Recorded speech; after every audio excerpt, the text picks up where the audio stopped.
কিশোরগঞ্জের ৫টি উপজেলায় পৃথক ঘটনায় পানিতে ডুবে ৪ শিশুসহ ৫ জনের মৃত্যু হয়েছে। শুক্রবার সকাল থেকে বিকেল পর্যন্ত ঘটে এসব মর্মান্তিক দুর্ঘটনা। বুকিং দিন city convention hall, Alamgir Hossain city, Gaital, Kishoreganj. একদিনেই কিশোরগঞ্জের নিকলি, মিঠামইন, কটিয়াদি, ভৈরব ও করিমগঞ্জে পানিতে ডুবে প্রাণ হারিয়েছেন ৪ শিশু ও একজন প্রাপ্তবয়স্ক।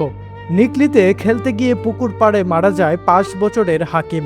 মিঠামইনে হাওর ভ্রমণে এসে গোসলের সময় স্রোতে ভেসে যায় মাদ্রাসার ছাত্র আরিফ হোসেন।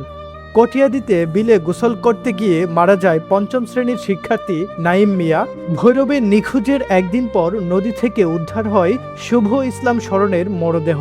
আর করিমগঞ্জে হাওরের পানিতে পড়ে যাওয়া মেয়েকে উদ্ধার করতে গিয়ে প্রাণ হারান ফিজিওথেরাপিস্ট বাসির উদ্দিন মিলন।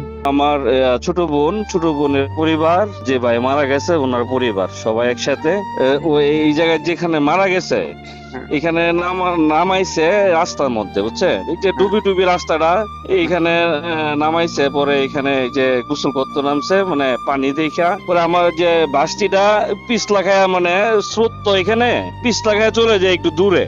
পরে আমার ভাই মানে মেয়ের আনতে যায়, উনি একটু আতঙ্কিত হয়ে মনে হয় যেটা কষ্ট করে, আর উনি সাঁতরাতেও পারে নাই, কোনো কিছু না, পানির নিচে চলে যায়।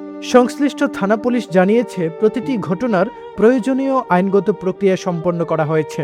বর্ষাকালে নদী, হাওর ও পুকুরে চলাফেরার সর্বোচ্চ সতর্কতার আহ্বান জানিয়েছেন সংশ্লিষ্টরা। News desk, Kishoreganj press.